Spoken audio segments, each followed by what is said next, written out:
Ανοίγουμε το αρχείο με κατάληξη MXD.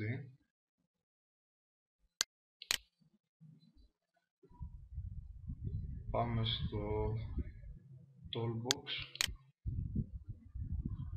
Κάνουμε στο Molder Adding.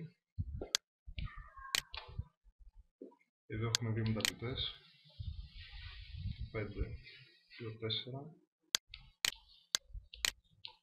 Στο Expression μέσα έχουμε τη συνάρτησή μας να υπολογίσει τη τετραγωνική ρίζα της πρώτης, επιτροπή, συν 2 στο τετράγωνο, και για τη δεύτερη.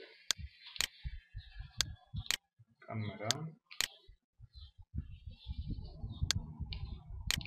Το αποτέλεσμα είναι 2,75.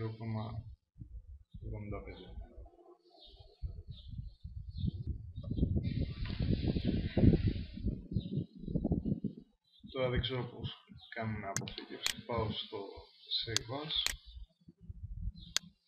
αλλά δεν βλέπω για την έκδοση 9,3. Ελπίζω να δουλεύει.